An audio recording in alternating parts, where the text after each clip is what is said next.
Good evening, good people. Thank you so much for being on tonight's mass call. I am honored every time you continue over and over and over again to come together across our differences, to make meaning of the moment, to hear from leaders that we can trust, and to get calls to action that we can take to stop the harm that's happening to everyday people. I want to welcome you if this is your first time joining one of our mass calls. I want to give you a special welcome. Feel free to introduce yourself, say where you're calling in from in the chat. And for folks who are watching the recording after this live stream, I want to thank you for tuning in. I don't take it for granted the time that you're taking out of your incredibly busy and chaotic schedules to be in community with us.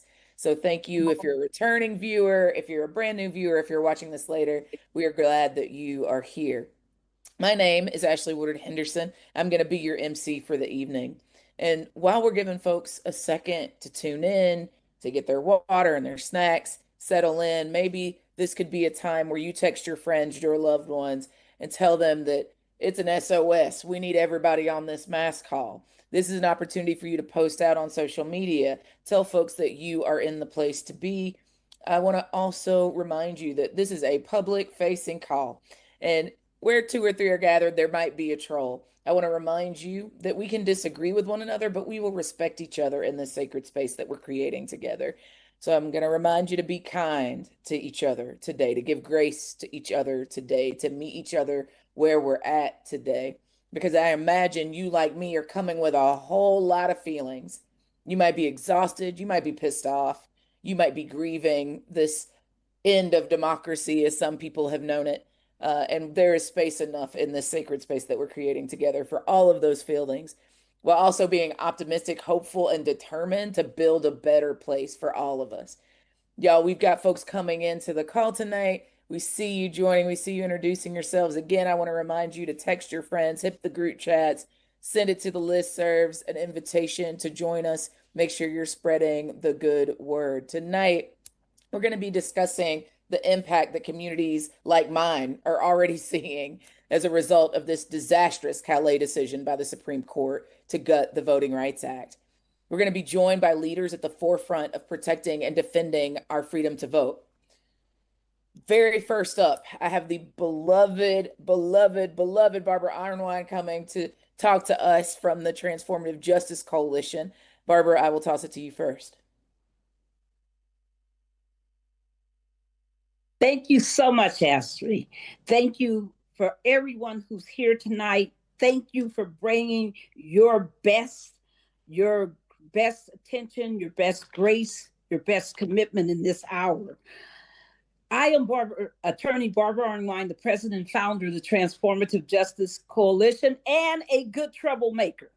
You know, that's what we're here for, to make some good trouble. As we discussed, with this recent Calais ruling, the Supreme Court of the United States essentially authorized partisan gerrymandering to override Black voters' right to meaningful representation, erasing decades of progress in one single ruling. Never forget, people fought, they bled, and they died for our voting rights protections. But this court has dismissed all of those sacrifices with the stroke of a pen. And we're already seeing the impact. We're witnessing a Jim Crow era effort from state legislatures throughout the South, forcing through racially gerrymandered congressional maps to silence Black and Brown communities in order to keep themselves in power and act with impunity, calling Black men boys in these capitals. Just outrageous. As activists, we share a long tradition of speaking out to demand that the United States Supreme Court issue opinions that affirm the Constitution's broad dictates for racial equality. The Constitution nowhere says partisanship is protected, is a protected right. As activists, we have to be there. So when the court fails in its duty As is true of this wrongful Calais decision, we have turned to our people power of peaceful, nonpartisan public education, organizing, and strong mobilization. And lawyers, we call on you. Don't forget, you have a role here. So join us May 27th for a national call on how we also show up to make good trouble on this activation. While they are trying, the Supreme Court, to strip away our voice, we still do have the right to vote. Don't ever forget that. And we need to continue to vote and vote like we never voted before and make our voices heard. That's why we're carrying the torch for the long movement, not the short term, the long term movement for civil rights this weekend and beyond. We're here today to invite you to join us this weekend with the All Roads Lead to the South National Day of Action. You're going to hear more about that in a few minutes. And for you to help us build, that's right, build to the Good Trouble Lives On weekend of action on July 17th through the 19th, something we've never done before as a movement in this era. And continuing beyond until we truly have an inclusive, representative, non-sexist, just, multiracial democracy where all our voices can be heard. Let's make good trouble, everyone. Back to you, Ashley. Barbara, we love you. TJC fam, we love you. Thank you for inviting us into action, giving us something meaningful we can do with all of this energy, all this desire to build a better future. We are grateful for you. Y'all make sure you go to goodtroubleliveson.org. We're going to make sure to be dropping these links in the chat. You should be signing up to host one of these events for that weekend of action. We want to make sure you get it done. We're going to keep on pushing because we've got a lot of great speakers on the dais tonight. The next person is my brother in the movement. You all know him. I've already seen y'all shouting out other fam in the Black Voters Matter tribe. Next up is my comrade, Cliff Albright. Y'all show some love to Cliff in the chat. Cliff, I'll kick it to you. Yeah, I get to spend time with Ash and with Barbara Armstrong. It's a good day, y'all. It's a good day to be a freedom fighter. Listen, y'all, we all know what's been going on in the South. We know what happened with the Calais decision. We expected them. We expected the Confederate States to do Confederate state type things, and that's exactly what we've seen happening. Ashley's home state of Tennessee has officially become the first state to not only start their session, but to actually pass new gerrymandered Jim Crow maps. We need to be clear and call it what it is. These are Jim Crow maps. But here's the deal. I was there in Tennessee. In fact, Ashley and I were standing next to each other doing chants for a big part of the rally. And when I tell you, it was so loud in there. We had to put earplugs in, y'all. It was so loud in there, they couldn't hear what was going on inside the chambers because we were so loud outside the chambers. And all of that was the result of organizing. Shout out to all of the organizations. Civic Tennessee is the table, Equity Alliance, Turk, so many. I don't even want to start naming them because it's a strong ecosystem that is built on relationships. And I don't care what anybody says. In the country, and especially in the South, relationships are infrastructure. And they demonstrated that in Tennessee because you could not respond as quickly as those groups did if you're not already in relationship. And so you're going to hear tonight about from some of the other states, because we know it didn't just stop in Tennessee. There's sessions going on right now or being planned in states like South Carolina, still going on in Louisiana, where our friends at the Power Coalition and others showed out the other night, kept them up till 4:30, trying to do the shenanigans that those folks. But you'll hear more about that from our friends from the ACLU. You'll hear more about some of the other states where sessions go. In Georgia, just announced that Georgia will now be doing a special session. And although it's not to impact the 2026 maps, we don't need to give any cookie points to the governor of Georgia, because although they're doing it a little bit later than the rest of these states, what are they doing? They're doing everything that has a district. It's not just one or two congressional districts that they're going after. They said we're going to redo state legislative maps. They said we're going to redo any state office that has districts. And so all of these states are jumping in. It's not a state by state attack, and we need to be clear about that. Although it gives that appearance because these are things happening in state legislatures, and we need to support all of these state-based groups that are talking, that are going to be talking on this call. But we need to be clear, this is a national attack. This is a Project 2025 attack. This is a White House attack, because to be clear, these maps that they're voting on, they don't vote on them until they've talked to the White House. And in fact, in some cases, it's the White House that's sending them the maps to vote on. This is a national attack, and it requires a national response. And that's why we put out the call the same way after Bloody Sunday and that violence, that a call was put out for folks to come to Selma.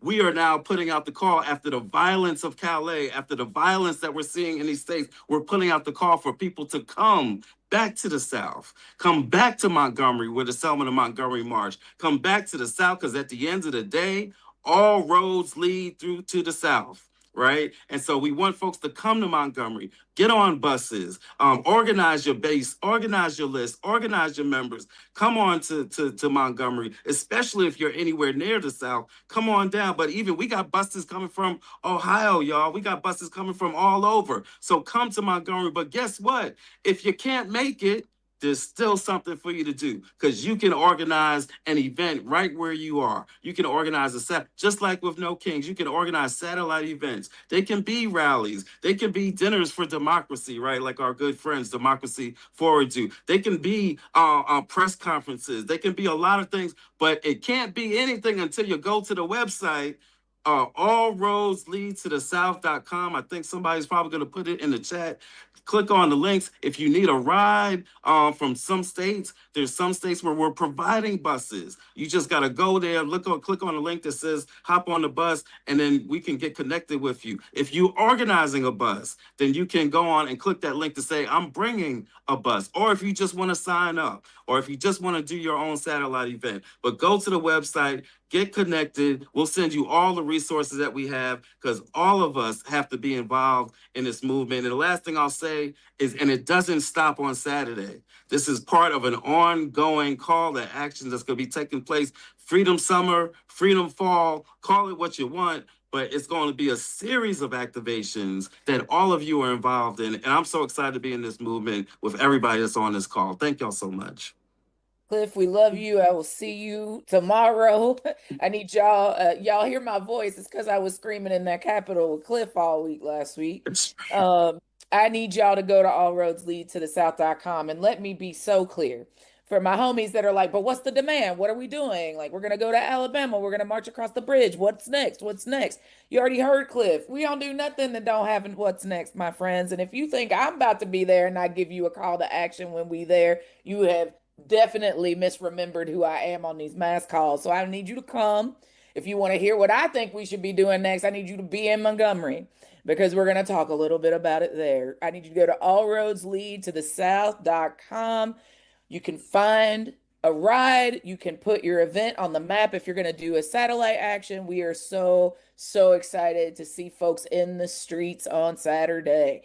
And, just a reminder, as goes the South, so goes the nation is a fact. It's a fundamental fact, not an opinion. And I think that we are living that right now. Thank you, Black Voters Matter, and all the incredible organizations. I know State of the People's involved. I know the Legal Defense Fund's involved, and all the other incredible organizations that are making All Roads Lead to the South happen. Again, go to allroadsleadtothe-south.com to get more information tonight. And when you've done it, I want you to tell me you checked out the website on the chat. I want you to tell me if you're going to Montgomery, if we'll see you there. I want you to tell me if you're going to an action near you. Y'all, next, we're going to hear from another few states who have been directly impacted by the foolishness of Calais, the foolishness of redistricting. I have the esteemed privilege to bring up Ryan Wagner from Alabama Values, and Alana Autumns, from the executive director from the American Civil Liberties Union of Louisiana. Y'all are going to hear from them about what's happening on the ground, these leaders that you can trust, and a little bit about what people are doing to fight for justice in spite of these trying times. Ryan, Alana, I'll toss it to you. Thank you, Ash. Thank you all for having me. I'm Ryan Wagner. I am the Policy, Narrative, and Community Partnerships Director at Alabama Values.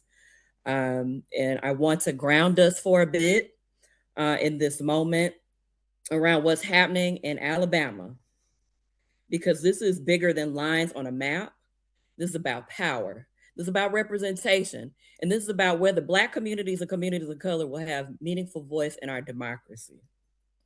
What is happening in Alabama cannot be separated from this country's long history of white supremacy, anti-Blackness, you name it.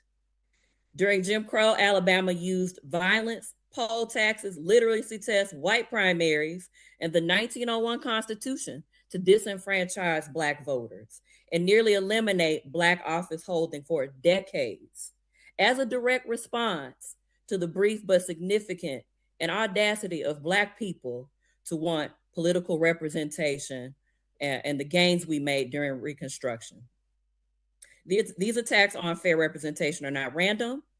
They're part of a larger pattern of suppressing Black political power. Whenever Black communities begin to make gains politically, socially, or economically, there's usually some sort of backlash. And so this is not new.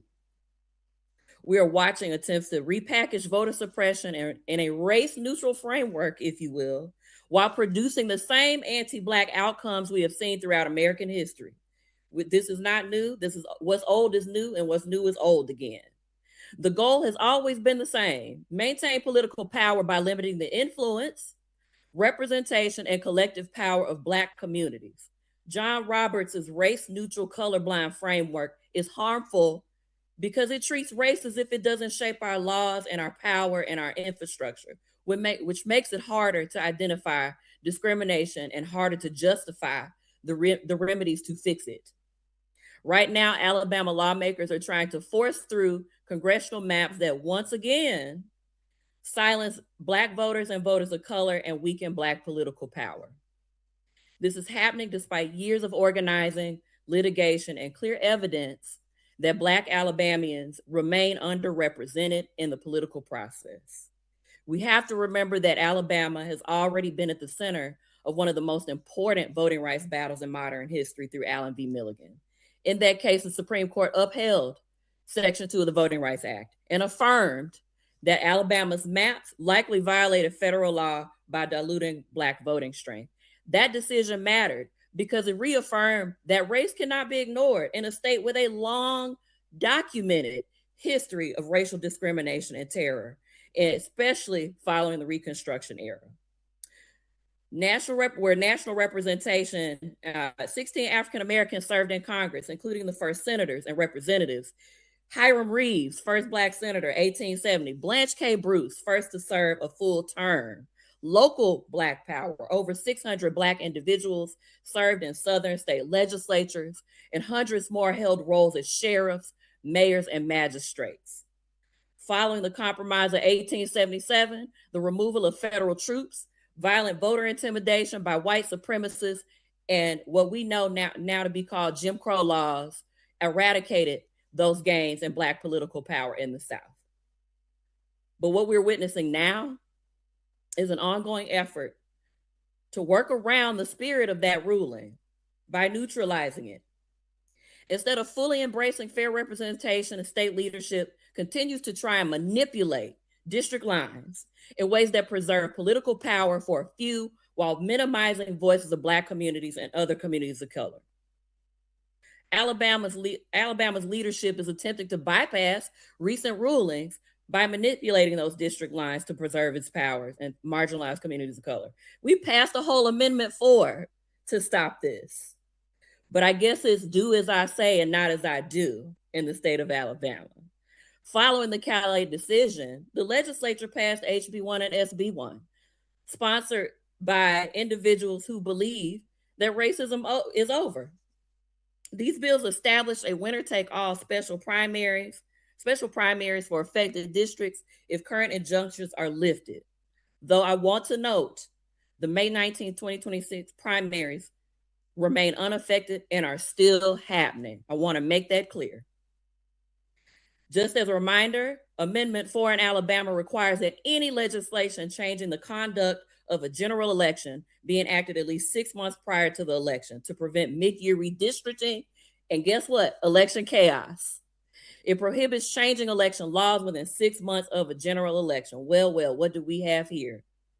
They're going against the very rules and regulations they passed in 2022. This legislative maneuvering is reminiscent of the state's previous strategy to use the Purcell principle, an election law doctrine that discourages, mind you, changing the rules close to the election as a shield for gerrymandering. Clearly, they don't follow their own rules. This has effectively forced Black voters to cast ballots under a map that courts later deemed unlawful. Election protection and voter confusion. The practical impact is widespread instability. May 12th, 2026, earlier this week, Kay Ivey called for a special primary on August 11th of 2026 for the 1st, 2nd, 6th, and 7th congressional districts.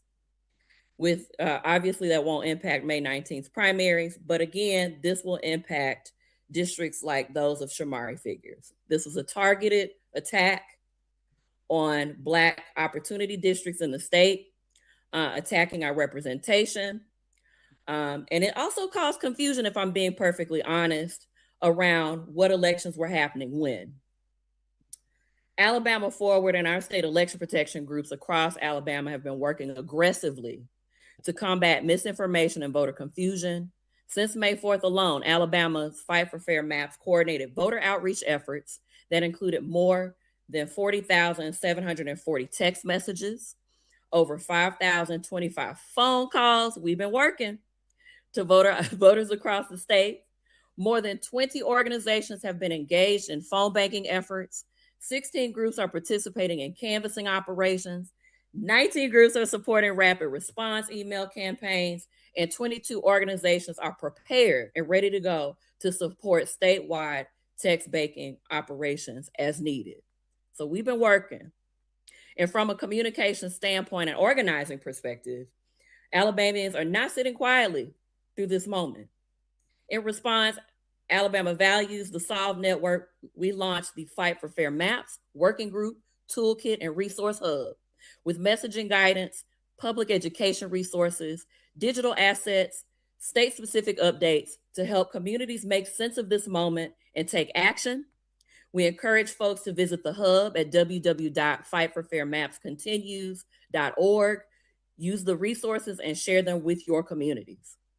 And ahead of national groups arriving in Alabama this weekend, we wanted to emphasize that local Black-led orgs and Alabama's civic infrastructure have been carrying this work long before national attention, okay? And arrived and will continue to after they leave. This is not a parachute moment. This is generational organizing rooted in resistance to white supremacy and anti-Black voter suppression. This is why Alabama Forward and Alabama Values released a joint open letter calling for deeper reflection and investment long-term, not just at the mercy of an election cycle, right? In Southern infrastructure, local leadership, and year-round movement building. You can read and share that at www.alvalues.org/standwithal. Why this matters beyond Alabama, I think it's important to say this clearly. This fight is not just about Alabama. Alabama is often the testing ground. The South in general is a testing ground for much of what we see nationally, particularly with Project 2025. What happens here has implications for voting rights happening across the South and across the country. And as you said, so goes the South, so goes the rest of the nation. But I might add, the South has something to say.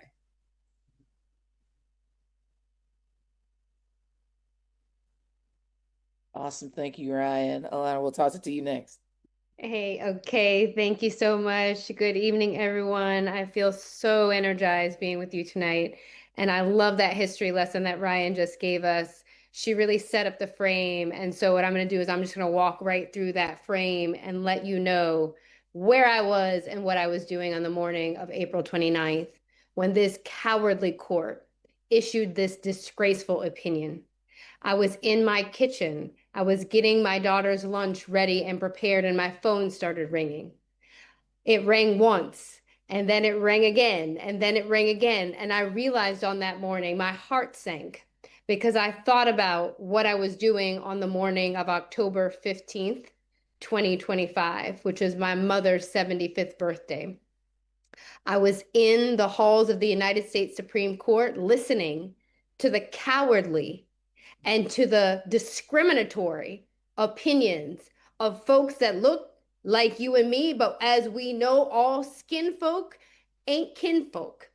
I was listening to cowardly white men talk about how they feel about discrimination being something of the past, about the way that we live in a post-racial society.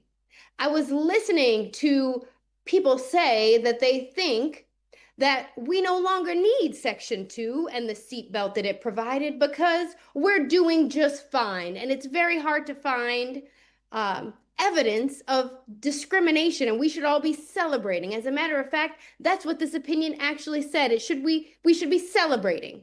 But what I can tell you is that in the state of Louisiana, we're not celebrating. As a matter of fact, we are organizing. And the reason why we're organizing is because Calais unleashed a wave of unconstitutional, immoral, nefarious, and terrible acts which have sought to eliminate Black power and Black political participation in the city of New Orleans, in the state of Louisiana, and all across this nation.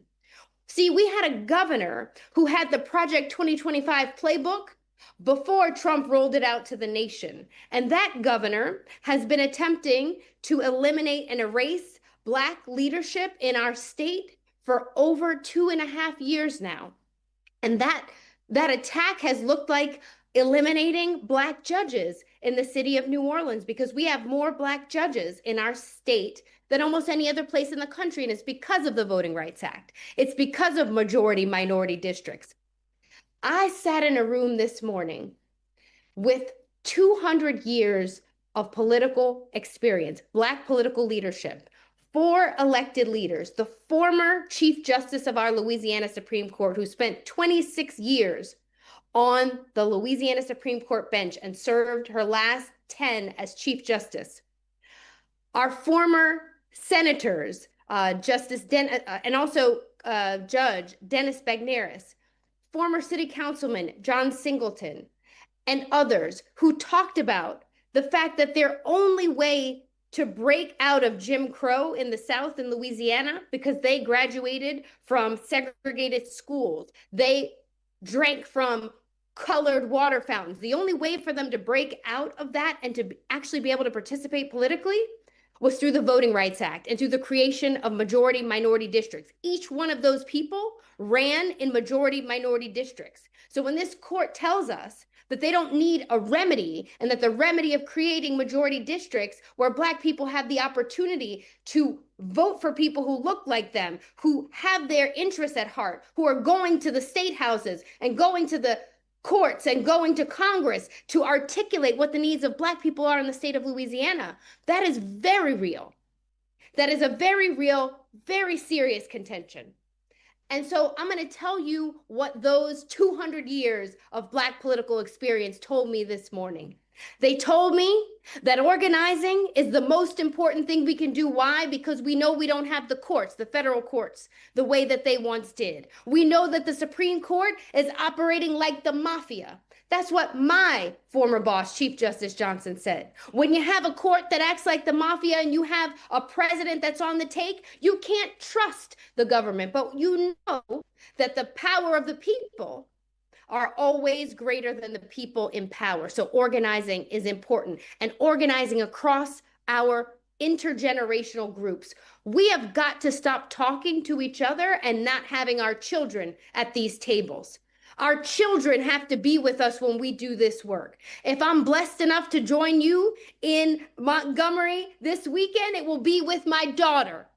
And she will be there with me because it is important for our children. we've got to plant these seeds because this is a long arc project. The right was organizing for 100 years to be able to stand in the moment they're in. And we're living in their manifestation, but we have the chance to create a manifestation of our own, and it has to be birthed in our children. And it has to come as soon as possible. And that is the time that we are living in right now. It also has to look at, we've got to get incredibly creative. And I want to talk about 2 Black women in the state of Louisiana who are not a part of the political establishment at all. And their imagination and their creativity, they put forth 2 recall initiatives. And I'm going to call this out right now. The ACLU is a wonderful organization. We do beautiful work. We're litigating almost all the cases on Section 2. But we're not able to win on those cases right now because I talked about the mafia and how these courts are operating. These 2 Black women created petitions to remove Liz Muriel, our Attorney General, and to remove Governor Landry, and have mobilized hundreds of thousands of people in the state of Louisiana who previously felt like they didn't have a voice. So the answers are not only going to come from grass tops organizations. They're not going to come only from people who have fancy titles. They're not going to come from people who have degrees like me, or people who have sat in beautiful structures with marble and glass. And we've got to break down these barriers. And we got to be working intergenerationally, inter-neighborhood, from people who are taught and schooled in the streets to people who are schooled in the books, and how we actually work together on that. And I want to say how proud I am of those Black women and how we have to learn from them, because what we did in order to get here is not what's going to bring us through. The people who broke the system are not going to be the ones who have the answers. And this group, in terms of talking about mobilizing and what it takes, we're going to have to be spiritual. We're going to have to be metaphysical. We're going to have to be grounded. We're going to have to be street. We're going to have to be court. We're going to have to be Congress. We're going to have to be all of those things all together. And we're going to have to not be deterred. Because what Maya Angelou said is what I tell myself every single day. And it's not a joke, and it's not a cliche, and it's not a game. We may encounter many defeats, but we must not be defeated. In fact, it might be necessary for us to encounter defeats, for us to know who we are, how we can make it through, and how we can come out on the other side.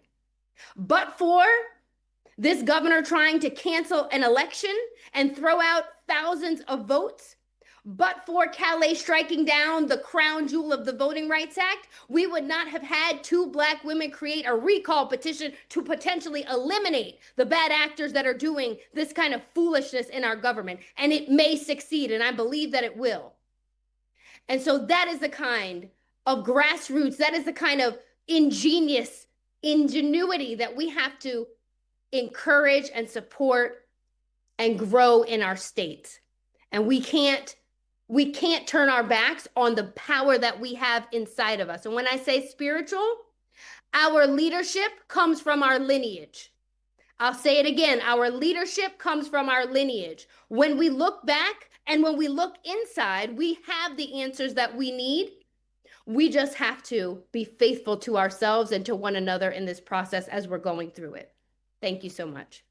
All right, my friends, show some love to Ryan and Elena. You heard it. The South's got something to say, and when our elders and ancestors said by any means necessary, they meant by all the means. Let it not take more suffering of Black Southerners for us to get our act together and stop the worst case scenarios from happening.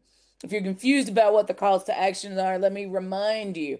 So far, we've heard that we need to make sure that as many of us as possible mobilize to Alabama this weekend, this Saturday. You can find out more information about where actions already are in across the country on allroadsleadtothesouth.com. You can find out how to get a ride to Alabama if that is the thing that's keeping you from being able to join us in Montgomery and marching from Selma to Montgomery. And again, if you can't make it to Alabama, you want to do something closer to a neighborhood, a holler, or a hood near you, you can be sure to go to this website and sign up to host an event. Also, my friends, we all absolutely intend to be getting in some good trouble in the memory and the legacy of the beloved John Lewis. So we're going to keep reminding you to sign up for the weekend of action that we're going to be doing to make good trouble with the TJC fam. To move on into our next block of speakers, I have the honor of speaking of the TJC fam, bringing up Daryl Jones, who you all know. Show some love in the chat. Brother Daryl, I'll toss it to you. Thank you so much, Ashley, and thank you so much, Ryan and Alana, for laying that out. I mean, it was just powerful, powerful, powerful information that we need to hear and really realize and appreciate. What that reminds me of is an inside-out strategy, which is what needs to be implemented at this point in time. The inside-out strategy is that inside the courtroom, there's fighting that's going on by our attorneys that are in there litigating. The outside strategy is outside the courtroom, there's got to be action. That's where Good Trouble Lives On 2026 weekend comes in. This year's theme is Teach, Reach, Preach. It's a call to demand hands off our vote in the face of the threats to our vote. I tell you, I'm a big Pit Bull fan, and Pit Bull always talks about fear, right? Fear. That's where we are right now. We can face everything and run, or we can face everything and rise. That's what this weekend is about. The weekend will serve as a kickoff for voter engagement, community education, and activations to remind our friends, our families, our neighbors that we still have the power and the freedom to vote, and we will exercise it. It was, the phrase good trouble was coined by the late congressman and civil rights icon, Congressman John Lewis. And, it's to signify the act of coming together to take peaceful, nonviolent action to challenge injustice. That's what this is about. The power of collective direct action resulted in the passage of the Voting Rights Act of 1965. And today, that same collective action can protect voting rights from challenges posed to us today. We are intent, we are purposefully going to take steps to make it happen. It's our responsibility to ensure our communities feel the urgency to exercise our power and make our voices heard. We hope you can join us. We're going to hear from our partners in a moment on how you can engage in this weekend of action and activity. But first and foremost, we're asking you to host an event. Go to goodtroubleliveson.org. Goodtroubleliveson.org. Good Trouble did not stop with the death of John Lewis on July the 17th, 6 years ago. The spirit of that fight of good trouble lives on today. It's going to be in the streets and everywhere for that weekend of July 17th through the 19th. It's going to be in Montgomery this weekend with Black Voters Matters and everyone else that's going to be down there protesting, activating, talking about protecting our right. We will also provide training. We're not going to just put you out there. We're going to provide training, so you'll have training to answer questions and to address any issues that you may have as you're volunteering to host your Good Trouble activation July 17th through the 19th. It's my pleasure to bring up to talk about some more of our Teach, Preach, and Teach, Reach, and Preach weekend of activation from the preach side of it, because the reach side of it, we're in a little competition. So the preach side of it, I want to bring up Minister Watkins. Minister Watkins, come on, tell us about preaching and good trouble in these good trouble services. Yes, indeed. The Spirit of the Lord is upon me because God has anointed me to bring good news to the poor. God has sent me to proclaim release to the captives and recovery of sight to the blind, to set the oppressed free, and to proclaim the year of the Lord's favor. That's not just a prophet. That's just not Isaiah, the prophet Isaiah's exhortation or Jesus's mission statement. It's a pastoral and public mandate, especially for what has been deemed the most segregated hours of the week. Y'all, grace and peace to you all. I am Minister Christian S. Watkins, lobbyist for Network Lobby for Catholic Social Justice and Minister of Social Justice at Asbury United Methodist Church here in Washington, D.C. In our country, where too many people are being told that their voices don't matter, where our needs are too expensive, where our communities are deemed disposable, where our votes are negotiable. It is important for such a time as this for our spiritual leaders to preach good news through word and deed. Like the prophet Isaiah said, for Zion's sake, we must not keep silent. As the chair of the Preach for this Good Trouble movement, our task is clear. We'll be organizing and equipping clergy and faith leaders across traditions to preach about the sacred task of voting and moral reasoning for why we must exercise our freedom to vote and to be directly engaged in voting rights advocacy. Congregations and communities of good conscience must continue the legacy, continue to live into the legacy, participating in this good trouble, not as partisan performance, but as covenant responsibility. We do this because democracy is not separate from discipleship. Justice is not separate from worship, and civic engagement is not separate from faithfulness. We will preach. We will do that because the good news must be more than just comfort. The good news must invoke courageous action. Good news must become participation that looks like registration, education, mobilization, and public witness. Life, liberty, and the pursuit of happiness are not abstract ideals, beloved. They show up in whether people can afford food, housing, health care, and child care. They show up when our elders can live with dignity. They show up whenever families can breathe clean air and drink clean water. Whether children can learn in safe schools. Whether immigrants, returning citizens, and people with disabilities and low-income communities are treated as beloved neighbors, but not as political targets. The very communities that are facing voting rights attacks today are the very same ones that are being robbed of services to live in dignity and thrive. When voting rights are attacked, it is not only democracy that suffers. The poor suffer, the sick suffer, the stranger suffers, all of creation suffers. And this is why we must preach. We must preach good news that tells the truth. We must preach that the ballot is not our savior, but it is one of the God-given tools that we have to protect the vulnerable, to restrain injustice, and to build a beloved community. We must preach that faith without works is dead. And in this season, one of those works is checking our voter registration and helping our neighbors to show up and vote too. This is the practical application of our faith, beloved. It is not partisan to say that people made in the image of God deserve a voice. It's not partisan to say we the people must include all people. Our goal is to preach. Is to move clergy from concern to coordinated action. We want faith communities across the country to dedicate time in worship to the sacred responsibility of voting.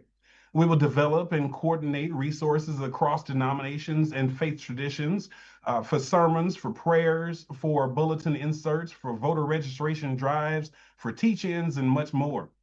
We want congregations to be centers of moral clarity and civic courage, leaving their sacred spaces not only inspired, but equipped. And we're not stopping in the sanctuary. We're organizing toward a visible public witness in Washington, D.C., and in state houses across our great nation. We want lawmakers to hear directly from faith leaders that protecting voting rights is sacred and necessary. We want to bring the sanctuary to the steps of power and remind those who govern that budgets are moral documents and democracy must serve the dignity of all creation. So John Lewis taught us that good trouble is organized love in motion. And when we organize with love at the center, change does happen. History proves that. And so as good trouble does live on, join us in this sacred moment and of teaching and reaching and preaching on July 17th through 19th and beyond. We will teach the truth about what's happening. We will reach our neighbors with registration, education, and care. And we will preach with courage and Holy Ghost conviction because the Spirit of the Lord is upon us all. Now let the church say amen, and may it be so. All right. I think I'm supposed to say amen on that one, Minister Watkins. And I tell you, folks, he laid it out, I think, as clearly as we could with regards to the preach side of it and what we want to see happen. And I'm going to just raise it up one more bar for folks that want to be part of that preaching world. We want to be certain that the members of the religious faiths that enter into this, whatever your religious faith is, it's open because we need you. But what we want to be certain is that wherever your institution of religion is, wherever it is, whatever it is, that you have 100% voter registration in your congregation, from your congregation, and then go outside the walls and continue and continue and continue to register people to vote. Because what this Teach, Reach, Preach weekend is all about, the undergirding of all of it is voter registration, voter education, and being certain that people are checking on their voting status. I tell you, can't talk about teaching enough without bringing up and talking about the teaching aspect of what we have going on for this Teach, Preach, and weekend. This Teach, Preach, Reach weekend. And the teaching side of it, man, this is a good brother, very good brother who just really will knock it out of the park. We've gotten to know each other, and there's a little competition between the two. It's friendly competition. I'm going to win, but it's friendly competition. It's my pleasure to bring up Lemare Bryan with Common Cause. Lemare. Yes, thank you so much, Daryl. It is a pleasure to be with you all today. Thank you so much, and hey, everybody, for being in community. My name is Lamar Bryan. I'm the Senior Organizing Manager of Youth for Common Cause, where we are working to protect voting rights, hold government accountable, and strengthen democracy. And I know, Daryl, you said there's some competition, but you let the preach people go first. But I'll say it's all good because it's time to preach and teach. So I made my own acronym as an organizer. I am creative and innovative, so I decided to make my own acronym to give it more flavor, Daryl. And I might have won on this one. So I say think about this: teach, empower, activate, connect, and heal. T is for teach. Share knowledge, history, and truth so communities understand their rights and their power. E is empower. Equip people with the tools, confidence, and information they need to participate fully in democracy. A is activate. Turn awareness into action through organizing, voting, advocacy, and community engagement. C is connect. Build relationships across neighborhoods, generations, faith spaces, classrooms, and movements so nobody is left behind. And H is heal, because we know that we want to center joy, but we also want to honor our collective struggles and create spaces for reflection, unity, hope, and community care while continuing the fight for justice. And what the Teach pillar will be doing, we'll be teaching on fighting for civil rights and importance of making our voices heard. When we think about this Teach pillar, Congress John Lewis teaches us that good trouble starts with ordinary people. So we don't have to have all of these titles. We don't have to have all of these letters behind our name to simply show up for one another. If you know something, teach your neighbor. It does no good, and we don't get any brownie points for keeping information to ourselves. If you understand the process, help somebody else understand it too. Because again, the movement work is community work, and it does no good if you leave it and keep it to yourself. Let's be honest. We know that people are overwhelmed right now.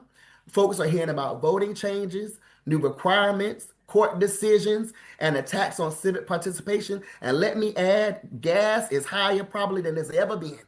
And so we understand that there are so many changes, and a lot of people are sitting here wondering, what does it actually mean for me, for my family, for community, for my children and their children? The question remains, what does it mean for me?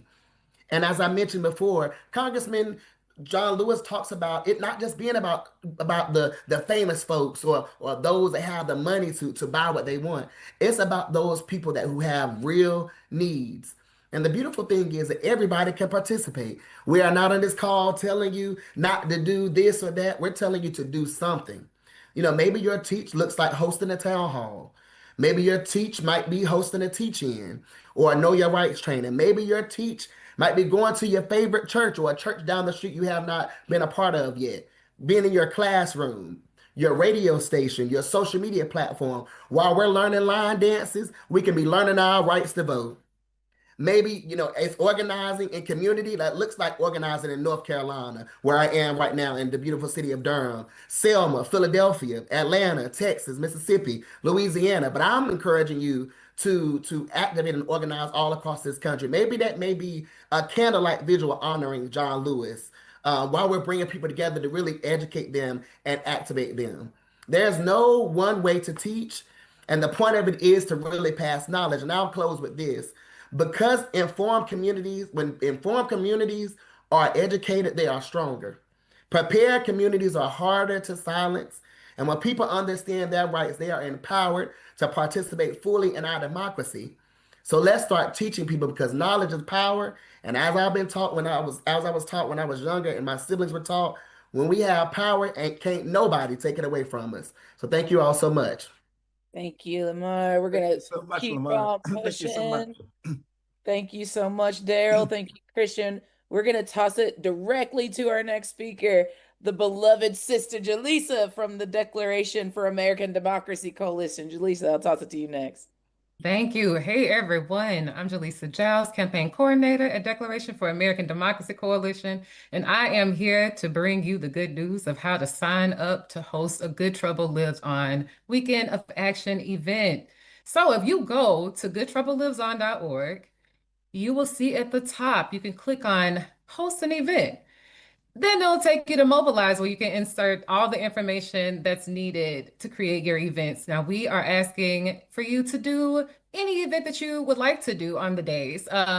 We are asking for you to do one event, maybe on Saturday, on the Reach Day, or you can do an event every day for their weekend. We want you to do all of the things that you are capable and able to do, and we're going to give you the support to do so. We will not leave you hanging. Next up, we're going to have our training that's going to be on next week, May 27th at 7 p.m. For this first training in our series of trainings for you, we will give you information on how to host an event, what these events should look like, key things to talk about as you organize, from connecting with local faith organizations and groups to understanding your state's election and voter registration laws. So whether this is your first event, first time doing something, or if you're a seasoned organizer, this training will help you get started and make sure you have an impactful event. So please sign up to host an event. And then sign up to come to our first training, where we'll give you more information. The training is is May 21st at 7 p.m. And there should be some links that's dropping in the chat for you to sign up. And I'll throw it back over to you, Ashley.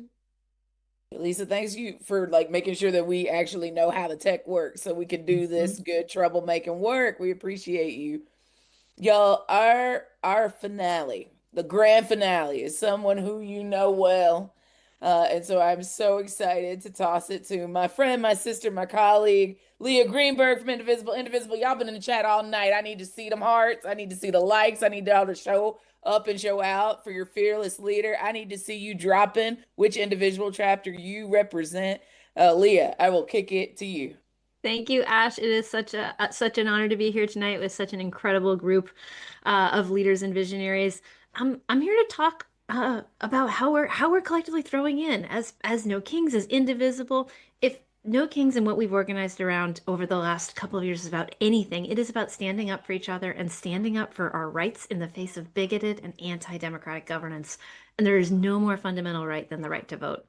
Every issue we care about, every path to a more just and inclusive America, it depends first and foremost on the right to vote. And Calais is the final step in a multi-decade campaign to eviscerate that fundamental right, to eviscerate the Voting Rights Act in service of a white and wealthy few, to re-enshrine white supremacy, to destroy Black political power and representation. That is what they're trying to do, but we're not having it. And so as National Partners for No Kings, we are here to answer the call and the leadership of the champions on this call tonight and across the South to stand in fierce solidarity with Black communities under attack and to throw in together. We know this is a crucial moment for white people, for non-Black people to show up for Black communities as they have shown up for and led on every struggle for justice in America in history. So we're going to be on the ground in Montgomery this weekend, and we will be carrying the fight forward all summer with Good Trouble Lives On and beyond. We won't go back. We won't be silenced. We will fight every step of the way for the most fundamental right that makes this country a democracy, the right that brave organizers crossed the bridge in Selma 61 years ago to win. This time, the time to show up and make our voices heard is now. This weekend, it is over. Good Trouble lives on. It is every day going forward, and we will win. Leah, we love you. Indivisible, we see you. Y'all know what time it is. It's time for us to show, not tell, that none of us are free until all of us are free. Now is the time. I saw the chat going back and forth about what does it mean to be faithful towards justice and liberation and democracy for everybody. Well, you might not agree with everything that's been said tonight. Maybe you're a person who only believes that ain't no power like the power of the people because the power of people don't stop. Or maybe you're a person that believes that we will win in a time where it feels impossible to win. And I want to tell you that there is space in this space for all of that. And I can't wait to see us make it manifest again this weekend on Saturday in Montgomery, all across this country. I can't wait to see you all go to allroadslead to the south.org and make sure that you've signed up for an event near you. If you can't make it, don't fret. This is not just a moment, this is a movement. And we have already told you that on July 17th, we're going to be throwing down on the Good Trouble Lives On weekend of action. So you can show up and show out by hosting an event, by going to goodtroubleliveson.org, by signing up for an event or hosting an event. And if you don't know what you might do to host one successfully, you actually can come to the training. We wouldn't tell you to do something that we wouldn't walk you through. So I want you to sign up to join the first training to learn how you can participate in making good trouble next Thursday. Go to goodtroubleliveson.org to sign up. Beloveds, if ever there was a time to start doing some doing and not just thinking about it. I love that y'all come to these mass calls, but the mass calls alone are not the end of our work. We have to do the work in the community. We have to show up. We have to organize. We have to mobilize. So I'm going to say, what are we going to do to make the people rise? And in the chat, I want you to say educate, agitate, organize. You got it? I'm going to say, what are we going to do to make the people rise? You're going to say educate, agitate, organize. If you didn't get anything else that we talked about on this call, we're going to make sure you get these links. We're going to make sure you get the recordings. But if you miss all of that, the thing I need you to know to do is educate, agitate, organize. So again, what are you going to do to make the people rise? You're going to educate, you're going to agitate, you're going to organize. I can't wait to see the success of that liberatory work. I love you, I respect you, and I want you to be free. We'll see you Saturday.